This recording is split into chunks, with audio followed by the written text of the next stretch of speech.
Comment manipuler son cerveau pour épargner de l'argent sans faire d'efforts. C'est ce qu'on va essayer de voir aujourd'hui, puisque concrètement, il est totalement possible de forcer son cerveau à ne pas tomber dans l'émotionnel finalement qui nous pousse à vouloir satisfaire notre satisfaction immédiate en achetant des choses que nous n'avons pas réellement besoin, etc.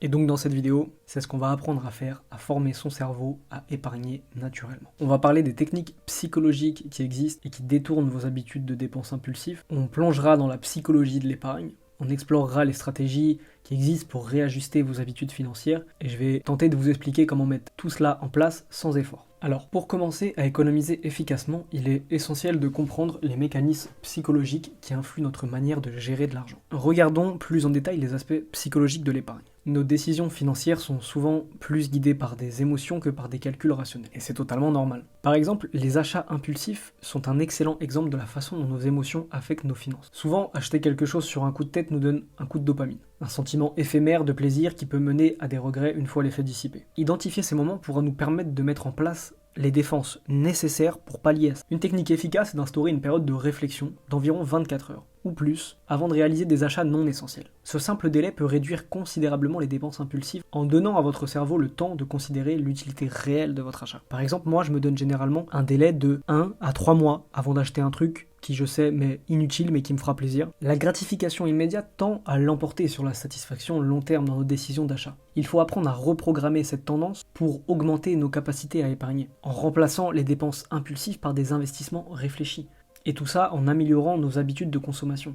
Comprendre et manipuler les réactions émotionnelles face à l'argent est la première étape vers une épargne efficace. Avec ces connaissances, vous pouvez commencer à prendre le contrôle de vos finances plutôt que de laisser vos impulsions vous contrôler. Mais alors concrètement, comment se manipuler soi-même, comment manipuler ses comportements pour automatiser l'épargne et rendre le processus complètement passif? La technique la plus efficace pour être sûr que vous allez mettre de l'argent de côté est de rendre le processus automatique. Configurez un virement automatique de votre compte courant vers votre compte d'épargne juste après la réception de votre salaire par exemple. Même un petit montant mis de côté régulièrement peut s'accumuler rapidement sans que vous le remarquiez. Toutefois, il existe d'autres stratégies, comme une stratégie qui consiste à utiliser la technique de ce qu'on appelle l'arrondi pour chaque dépense. Par exemple, si vous achetez un café pour 3,70 €, vous arrondissez le montant à 4 € et vous mettez les 30 centimes restants de côté. Je n'utilise pas cette technique parce que ça me paraît un peu prise de tête plutôt que de déterminer une somme fixe qu'on peut épargner par mois, mais libre à vous d'appliquer cette stratégie si elle vous correspond mieux. Pour renforcer positivement vos habitudes d'épargne, donnez-vous des récompenses lorsque vous atteignez des objectifs d'épargne. Par exemple, si vous atteignez votre objectif d'épargne mensuel, permettez-vous un cadeau, que ce soit un restaurant, un voyage ou quoi que ce soit d'autre qui vous ferait plaisir.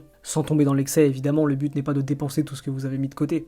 Mais il est important de se récompenser de temps en temps afin d'ancrer dans votre cerveau que vous faites les bonnes actions pour votre vous futur. Ça vous aidera à associer l'épargne à des sentiments positifs plutôt qu'à de la privation. N'oubliez pas que même de petits montants, lorsqu'ils sont mis de côté systématiquement, peuvent croître de manière significative au fil du temps. En mettant en place ces stratégies, vous pouvez faire de l'épargne une partie naturelle de votre routine quotidienne. Commencez petit et vous serez surpris de voir combien vous pouvez économiser sans effort conscient. Puisque c'est ça le plus important, c'est que vous mettiez en place ça de façon inconsciente. Que vous ne remarquiez même pas finalement qu'il manque de l'argent après avoir épargné. Que ça n'ait pas de réel impact dans votre vie. Et même si ça doit en avoir un, ça pourrait être un sacrifice nécessaire pour être encore mieux dans le futur. À condition que vous n'oubliez pas de prendre entre guillemets du plaisir dans le processus et de vous récompenser lorsque vous atteignez vos objectifs. Adopter de nouvelles habitudes financières est la première étape du processus, qui est finalement la plus facile. Les maintenir sur le long terme en est une autre. Alors on va essayer de voir comment renforcer et surtout se discipliner sur ces nouvelles pratiques sur le long terme. Parce que forcément, la résistance à vos anciennes habitudes de dépenses, elle sera encore là.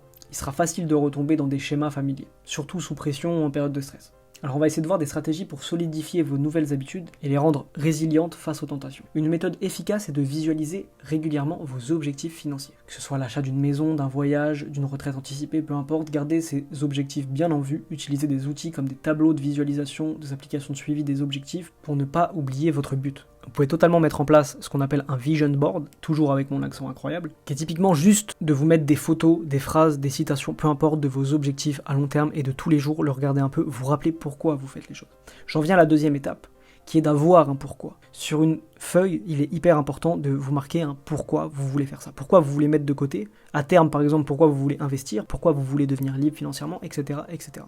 Mais commençons par pourquoi vous voulez mettre de côté, parce que vous voulez ça. J'applique une règle, c'est que je me demande à peu près 5 à 10 fois pourquoi. Je me dis pourquoi je veux épargner, je vais me dire je veux épargner parce que je veux ça. Là je vais me redemander pourquoi, parce que quand j'étais petit, je voulais ça. Et pourquoi quand j'étais petit, je voulais ça. Ça permet vraiment de creuser au fond de vous pourquoi vous voulez entreprendre des actions vis-à-vis de la finance, ou de quoi que ce soit d'autre d'ailleurs. Et ça permet d'ancrer en vous la volonté première du passage à l'action vers votre objectif. L'environnement joue également un rôle crucial. Il vous faudra avoir un accès simple et rapide aux outils d'épargne que vous utiliserez et limiter les tentations de dépenses impulsives. Par exemple, désabonnez-vous des comptes Instagram, Facebook ou peu importe qui vous incitent à la consommation ou à utiliser des applications qui bloquent temporairement l'accès à des comptes qui vous pousseraient à aller faire du shopping lors de vos moments de faiblesse. Tout d'abord, la résistance, puis la visualisation est hyper important dans ces processus. Puisque vous vous en doutez, la persistance est la clé.